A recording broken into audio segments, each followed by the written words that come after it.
Schopenhauer and Wagner. The tension between renunciation and redemption is a lived reality. The World as Will and Representation was sent to Richard Wagner by a friend in 1854. He read it 4 times a year. He then wrote that he had found out the philosopher who could put it into words what his music had already been trying to say without Wagner being able to find the words. Schopenhauer did not think that music was the most abstract art.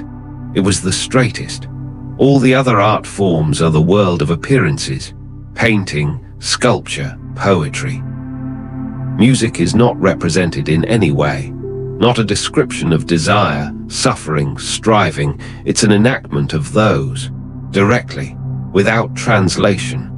That is why music gets to you before you get to it. Why a melody can be the thing that stops you in the middle of a sentence, but an argument not. Wagner sensed something that he simply had no words for, something that had been true of his work before he could put it into words. The music was never illustrating the story.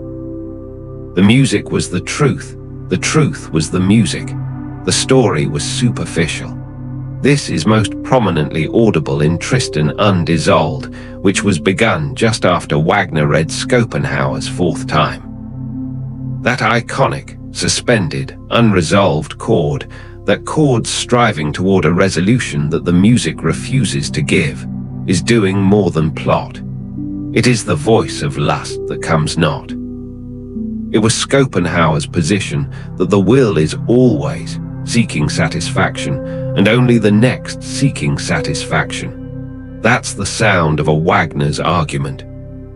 But Schopenhauer's philosophy had a definite direction towards the actual cessation of desire, the breaking up of the personal will and its transformation into a stiffer one. This was imbibed by Wagner.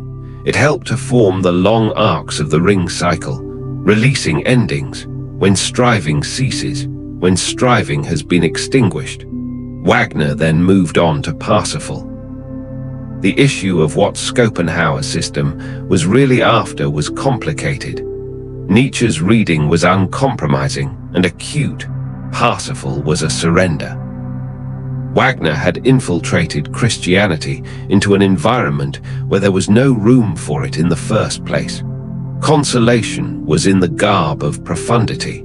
However, the other reading exists. Grace above Parsifal is not the center of the center. It is the only way through, compassion, suffering with. Healing doesn't happen because Amfortas was saved by valor, but by one who knows the wound from the inside. That's not Christianity on a Schopenhauer.